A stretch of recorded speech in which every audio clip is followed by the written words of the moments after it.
Hi, Zane Charron here, and welcome back to my YouTube channel. It's been quite a while since I've done a video. We moved over the summer, and now I'm finally set up in this nice new basement room with some new lighting, and here we go again. So today in this lesson, instead of doing guitar playing, we are going to talk about fingernails. Yes, fingernails. Why should I play with fingernails? Why shouldn't I play with fingernails? What's the deal with finger picks? What are my options, basically? Fingernails are important, I think, for playing acoustic guitar, finger picking, and classical guitar, of course. There are several big reasons why you should play with fingernails. The first one being tone. The tone is, I find, much better if you play with nails or some equivalent of thereof.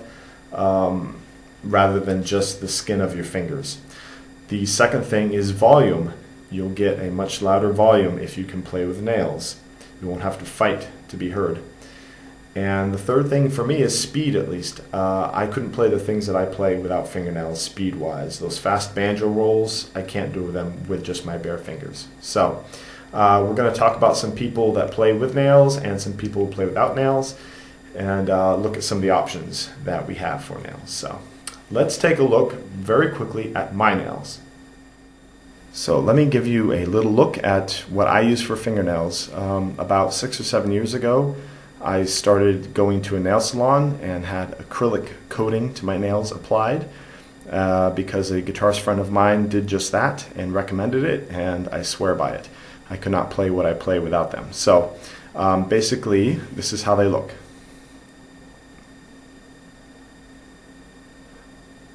You'll see that it's quite thick.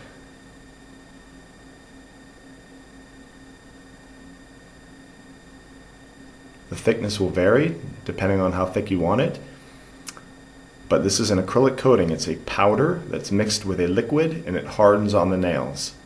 Don't try this yourself. Go to a studio. It's very difficult to do. If you're right-handed and you're trying to do this with the left hand, it will turn out badly, trust me. Okay, let's take a closer look here. You can see underneath the nail, I file it so it's about a 45-degree angle.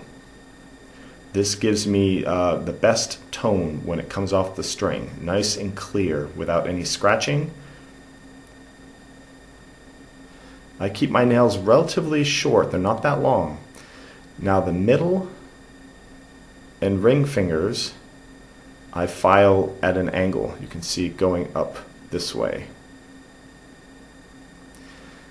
The reason for that is this is the contact point of the string.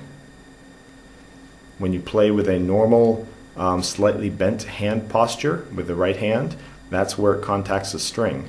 So we have a minimum contact point so that the string will get a nice clear tone but won't be too connected to the nail. It also will hit the flesh of your fingertips. Okay, so that's standard now. Classical guitarists play with those kind of ramped nails, they call them. These are also filed at an angle underneath. So that's acrylic nails. As your nail grows, of course this will come out with it, which will leave a space here at the bottom of the nail, which will get wider and wider as the weeks go by. So then you have to go back in and get it filled. Which means they just kind of file it down and add some in here. I go about every 3 to 4 weeks into the nail studio, depending on how fast your nails grow. Okay, let's take a look at a couple of other options. Finger picks are now considered a bit old-fashioned for playing. However, a lot of people still play with them, especially that come out of the 60s and 70s. Generation of playing old country blues and ragtime numbers and such. So there are many options for finger picks. I don't have them all available, but I'll show you a couple that I have. These are standard Dunlop finger picks. Okay, banjo players still use these a lot. You'll see some guys playing old country blues stuff and ragtime with these as well. They also come in metal. The metal sounds a bit harsh on the steel strings. Notably in Germany, Peter Finger still plays with steel metal finger picks, and you can hear it in his playing, which gives him a unique sound. I think it's just It's his style. It's a part of his playing. It gives it incredible crystal clarity, though. These I'm not so keen on. You would think you would put them on like this to hook the string, but you don't. You wear them the other way around, like this. Okay. A better option, I think, for modern players are what's called the Alaska pick, and that's this guy right here. Okay. They fit very comfortably on the finger, and basically it's a substitute nail, like so. Okay. What's cool about this is you can put it further down or further up, depending on how long you want the length of the nail to be, which makes it really flexible for people. Some people want more sound from the pick, some people less, but you can see that it's kind of a cool option, and the nice thing is you don't have to have nails with it. So you can try these out. These are not bad. The thing I like playing about with nails, either natural or artificial, is that you still retain the feeling of hitting the string. When you have finger picks, that feeling kind of goes away, and you don't feel the string. So it's something to get used to. But these are a really good option. Try these out. Alaska picks, they're great. I'm sure there are plenty of other options which I haven't explored yet, but these are the main things, kind of these old-fashioned banjo finger picks, as well as the more modern Alaska picks.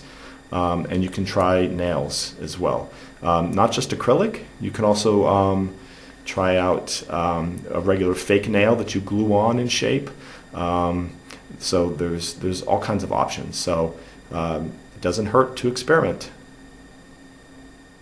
So now that we've looked at some of those options you can use on your fingers, let's talk about some of the people who play with nails and without nails. Classical guitarists always play with nails, professional classical guitarists.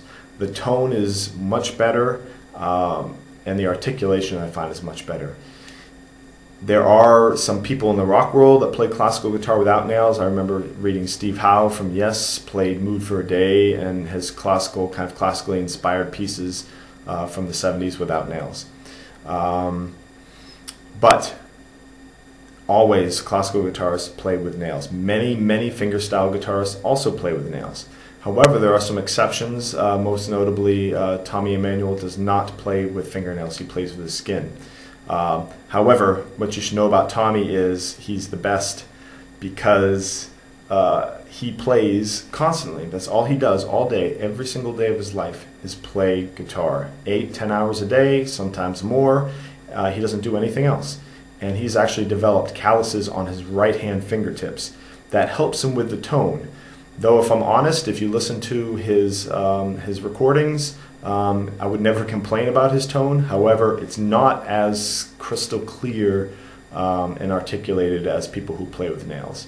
Michael Fix also does not play with nails. These guys get by just fine, obviously. So, but if you don't want to sacrifice, 10 hours every single day of your life to play guitar to get that kind of tone, then you might try other options. So in conclusion, basically, I would say try it. Try growing your nails out. Many people do not have strong enough nails. Their natural nails on steel strings often break, as mine did. That's why I went to acrylic nails. That's often the case. However, some people do have quite thick nails and they can get by just fine. My advice to you is to file your nails in a nice round shape, and then use a buffer to really smooth them out, because you don't want any on the string when you play. It should be a nice smooth tone. And experiment with the shape of your nails. Like I said, classical guitarists ramp their nails, like we talked about, going up at an angle here, as I do, because this is the point for most people when they have that hand position, slightly bent wrist, that it contacts the string. And so you have a minimum contact point that still sounds good, as well as hitting the string a little bit with the flesh of your fingertips. So that's ideal. But experiment, see what works best for you. There are other options, as we talked about, finger picks and such, but it doesn't hurt to try it. And I think many of you will find that if you do try it, you'll be hooked. So that's all for now in this lesson. In this lesson, we'll see you again in the next video. Thanks.